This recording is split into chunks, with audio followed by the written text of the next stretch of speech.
Mambo. Poa. Naitwa nani? Monica. Monica. Yes. Monica, wewe una miaka mingapi? Kama 27 tu. 27. Yes. Hivi wewe changamoto gani umekutana nayo kwenye mahusiano mpaka muda huu? Kwa sasa hivi kweli changamoto ni nyingi, kwa sababu unakuta vijana wengi ambao wanakuja, unakuta sio kwamba amenifuata kwa sababu labda amenipenda au nini, lakini inakuwa ni tamaa na kutamani kwamba labda apate kitu kutoka kwangu, apate pesa kutoka kwangu. Hivi wewe ushawahi kumtongoza mwanaume? Sijawahi.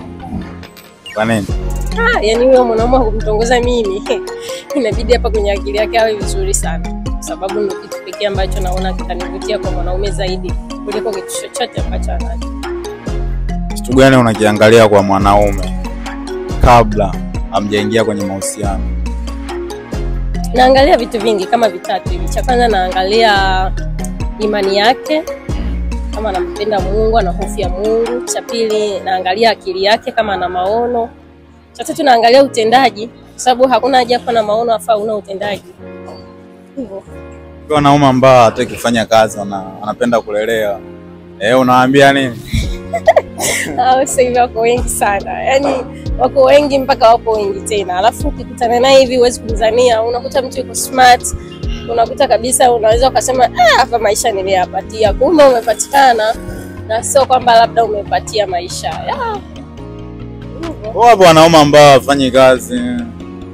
Tena Dar es Salaam ndo wako wengi. Yaani kama Dando wako wengi. Sasa wanaishi ndio kama hivyo, akipata binti anaanza kumwomba hela. Cha kwanza huwa wanazingatia binti anayejituma. Wakishaona huyu binti anajituma na yeye anajiweka pale, anaanza kumwomba hela, anaanza kufanya asifia na shida, sio na vitu kama hivyo, afanya anampenda sana. Kumbe hata sio kama anampenda sana, ni mtatu. Wanayo wewe kukutana na mwanaume wengi sana sasa hivi. Yaani ni wengi. Sasa hivi kukutana na mwanaume ambaye yuko smart, kuanzia kwenye akili yake, tabia zake ni adimu sana. Hivyo viumbe vimeshakuwa adimu sana. Una nini cha kuambia sasa? Wafanye kazi. Sio tu kufanya kazi. Yaani huwezi kufanikiwa kwa kuombaomba. Kwa sababu kwanza tabia ya kuombaomba ni tabia ya watu maskini, watu wasiojiweza. Unaona? Kwa hiyo mtu yote mwenye maono, sana sana mwanaume, una maono ya kuwa na familia, una maono ya kuwa na maisha yako mazuri, huwezi kwanza eti kuombaomba. Kuombaomba haiwezi kufanya ufanikiwe. Itakudidimiza na itakufanya uwe na roho za umaskini, tabia za umaskini hivyo. Hivi ni kitu gani kinavunja heshima ya mwanamke kwa haraka sana? Ni kwa uelewa wako unavyojua. Heshima ya mwanamke inavunjika pale anapokuwa hana nidhamu. Cha kwanza, hana nidhamu na hajitambui kwamba yeye ni mwanamke, baadaye ni mama, lakini pia baadaye ni mke wa mtu ambaye anatakiwa kutunza wadhifa wake kuanzia anapokuwa mdogo mpaka anapofika umri wa utu uzima. Yes. Ni mpaka sasa. Kwa mfano max zako wote wakisema wakutumie 10,000 kila mmoja, utakuwa na shilingi ngapi? Nice. Yaani 10,000 hiyo tu. Maana wewe una ex mmoja. Na penye ilikuwa tu ni shetani kanipitia, lakini jamani. Tuiache hiyo. Unaiachaje? Niacha. Kama ilivyo niacha. Exoko bado mnawasiliana? Hapana, mimi nikishaachana na mtu tukimaliza tumemaliza. Hatuna haja ya kurudi nyuma, hapana. Hizo ni roho ambazo mimi sizitaki kabisa, roho za kurudi nyuma. So ni sasa hivi nafanya mambo yangu mengine basi. Neno moja kwa ex wako. Asimshoboke bwana. Balele. Sitaki tu. Shakwambia tumemaliza. Sitaki shobo. Sema hivyo. Kwa mfano amejipata na maisha mazuri. Mimi hainihusu. Kama amejipata ni yeye, na mimi pia nimejipata vile vile. Yeye akijipata na muda huo na mimi nakuwa nishajipata. Sinaambia. Wewe ni jeuri wa mahusiano. Sitaki kabisa masuala. Unaletea mahusiano, unaletea jeuri. Hapana, lakini ni hivyo. Tumemaliza. Sitaki shobo, sitaki mazoea, sitaki mtu kufatana, sitaki kurudishana nyuma hivyo. Vipi, umeolewa? Bado.